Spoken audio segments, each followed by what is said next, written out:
led to article after article of people being like, Ellen's a bitch. Ellen is a nasty person. And all these staffers started to come out, not for nothing, but I know a guy, I know him very well, whose sister worked for her, who said, you were not allowed to make eye contact with Ellen in the halls of that show. If you saw her, this is not a nice person. Ellen's rough. Ellen is like an old. But it's a rough one now. It's a rough one now because she was running Abu Ghraib in the back of her show. That's a rough one. She's out there dancing with Kristen Bell, and in the back, there's people that are getting up on the rack. You never would have thought that Ellen DeGeneres, the smiling, dancing, kind icon, would be completely destroyed by Joe Rogan and Megyn Kelly in a tag-team truth fest that turns daytime drama into a bedtime story. 1 minute, she's giving away secrets. The next, she's snagging fireballs of brutal honesty. Megyn brought insider information, and Rogan brought the flamethrower of unfiltered questions. Let's just say that the only thing dancing right now is her reputation. What did they reveal that has Hollywood tensely gripping their talk shows?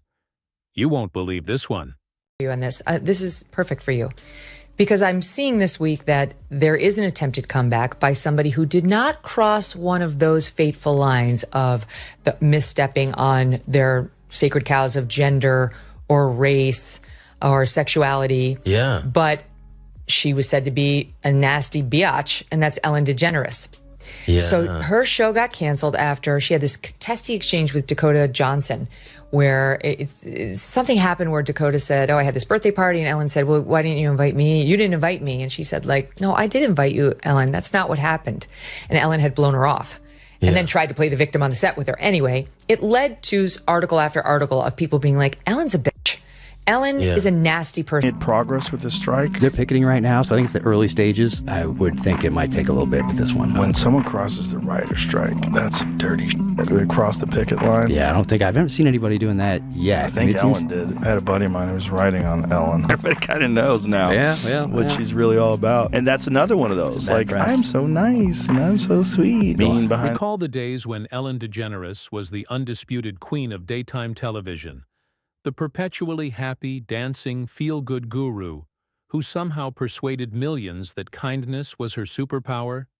Megyn Kelly and Joe Rogan completely destroyed that version of Ellen. And let me tell you, the true story behind that sunny persona is far darker than a soggy Monday morning.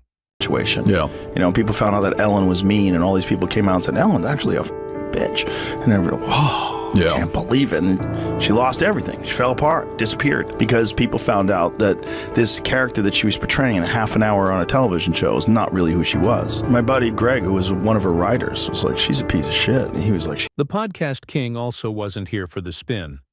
He took a scalpel to Ellen's expertly constructed image, cutting through the PR nonsense to expose a tale of power struggles, emotional gaslighting, and a well-oiled machine that turned disaster after disaster into daytime TV gold.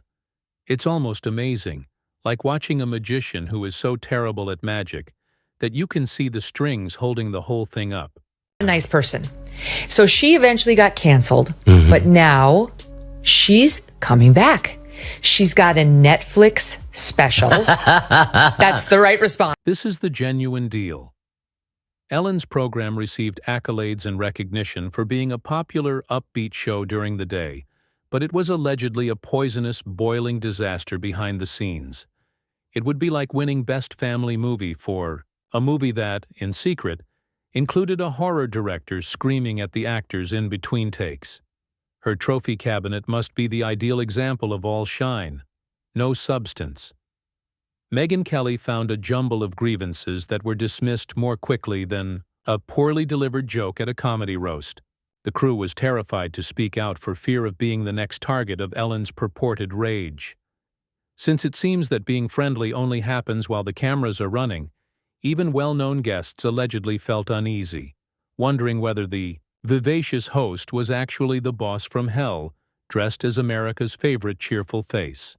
Suddenly, the band brand resembled a poor cosplay of a Disney villain, grinning endearingly as they planned your murder.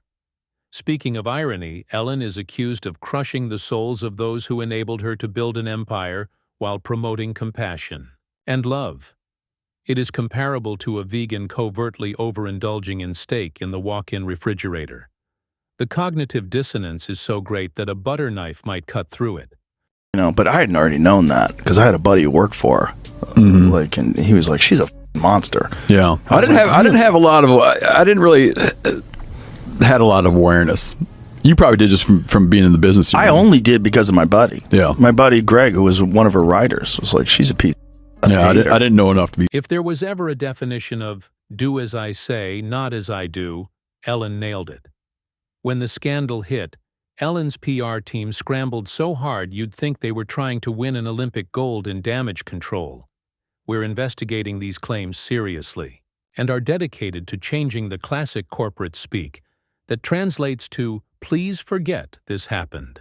Joe Rogan's take Straight Savage describes a woman who allegedly built her fan base on feel-good vibes and ran her show like a reality TV villain.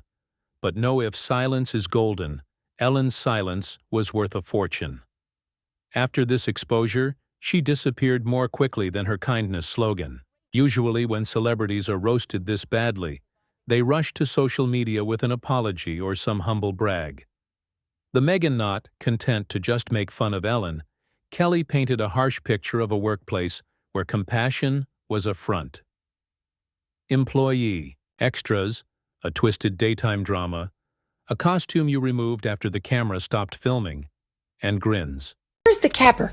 On the promo, and apparently there's now articles out about from people who have seen the preview, she plays the victim. And she says, poor me. And she actually has the nerve to say that she was run out of Hollywood. This person... With $100 million in her pocket. $450 million, according to Forbes. That's a... Fans who bought the product and accepted Ellen's message continued to hold the Be Kind mug as if it were a joke. A punchline to a depressing tale of hypocrisy dressed in sequins and jazz hands. So the next time you see Ellen flashing that